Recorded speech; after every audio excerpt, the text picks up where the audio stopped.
So, what happened after Final Fantasy VII? Well, as any fan of the series has discovered by now, it's obvious that a whole lot of stuff has taken place since the livestream fought back the meteor fall called forth by Sephiroth.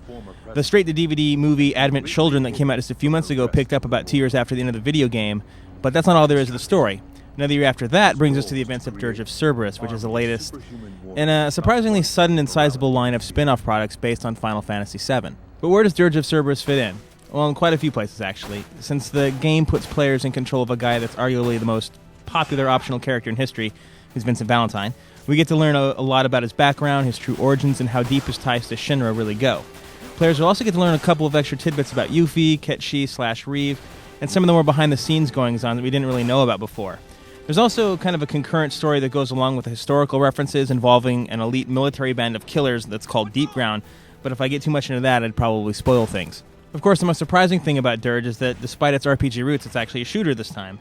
But to be clear, it isn't the first-person shooter that the pre-release materials have claimed it to be. You can actually play in either the third or first-person perspectives, and at any time. And there are some occasional adventuring elements with Ketchi and a number of alternative melee special attacks to toy around with as well. The question we get most from our readers, though, is how exactly do you play? And the answer is actually quite simple. It's just the controls are very traditional, and it works like your standard shooter. R1 fires a trigger, R2 reloads your guns, X jumps over and activates action spots, etc. It's your typical shooter fare.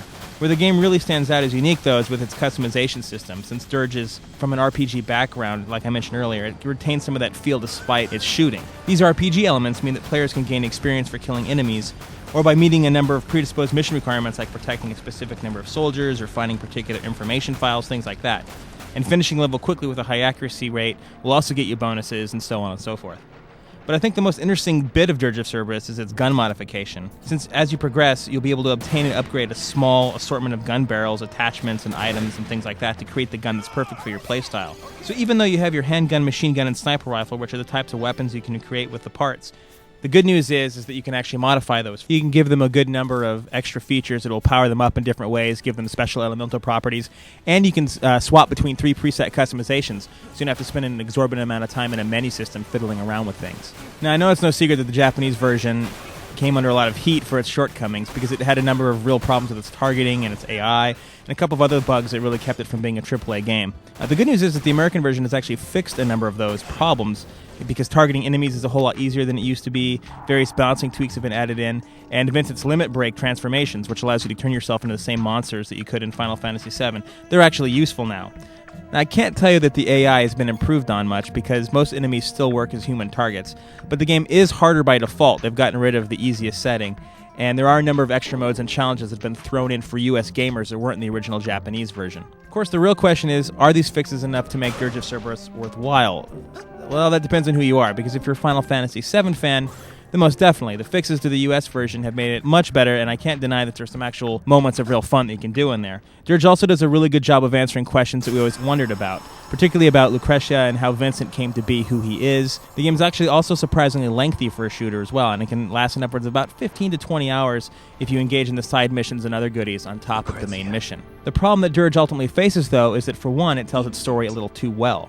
There are way too many interruptions and pauses in the action so that you can view a cutscene after cutscene after cutscene, and the pacing feels disjointed, and a small portion of them seem almost arbitrary, not really a real narrative. The bigger issue, though, is that Cerberus doesn't come close to the gameplay depth of other shooters on the PlayStation 2, games like Red Faction or Time Splitters or Black, because all of those are fundamentally better in how they're tuned and how they work, and in the level of technology that powers them. The non-aggressive AI isn't too hot either, and it keeps the challenge a little too low for veteran shooter fans. And the removal of the multiplayer mode that was in the Japanese version is pretty disappointing, especially since there are so many current-gen PlayStation 2 shooters right now that have that feature. Despite all this, Dirge of Cerberus is actually still a pretty decent game. It's easy to pick up, it has a wealth of cool fodder for Final Fantasy fans, and it serves as a nice diversion in a summer that's frankly been filled with sports titles and movie license games. So in the end, Midgar fans should definitely give it a look, but for anyone else, I would say that Dirge of Cerberus Final Fantasy VII deserves a guarded but casual recommendation.